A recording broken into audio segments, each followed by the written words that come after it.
Hi guys! In this video, I am going to show you how to do a long tail cast on for knitting. The long tail cast on in knitting creates a nice stretchy cast on. It's a great cast on to use for a multitude of projects. It's a very versatile cast on and you'll probably end up using it for most of your projects. I do, at least. The only times that I don't use it is if a pattern specifically tells me to use a different cast on, or for ribbing, I might end up doing a ribbing cast on, but I'll talk about that in a later video. So let's get started. To do a long tail cast on, what you're going to need is yarn and knitting needles. You'll actually end up only needing to use one needle to do the cast on. Why it's called a long tail cast on is because you're actually going to be using quite a bit of the tail of the yarn to help with your cast on. So pull out some of this tail. The length of it is going to vary based on how many stitches that you are going to need for your project.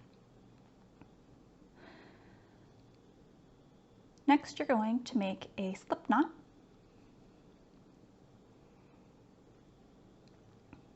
Then you're going to stick your knitting needle into the loop of the slip knot and pull it tight. You want it tight enough to where it's not just going to loosely fall right off the needle, but that it does easily slide up and down your needle. Next thing we're going to do is get our hands positioned with the yarn. So to start, we're going to place our thumb and our pinky in between the two yarns coming from the slip knot. We're going to grab a hold of the yarn,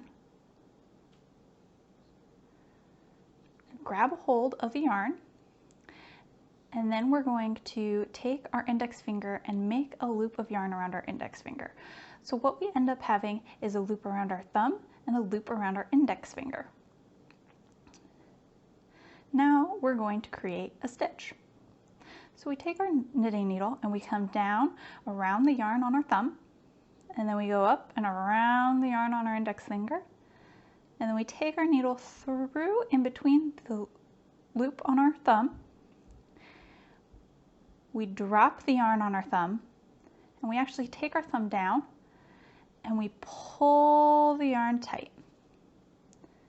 And so now we have two stitches on our needle.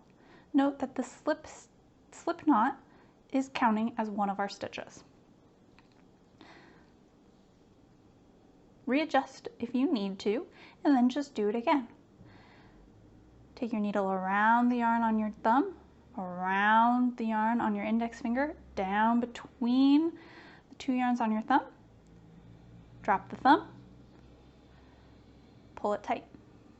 And again, down in between the yarn on our thumb, around the yarn on our index finger, between the loop on our thumb, drop the thumb, pull tight. And you just keep repeating that until you have the number of stitches you need for your project. Be sure to like this video and subscribe to my channel to never miss a new tutorial. Thanks, guys!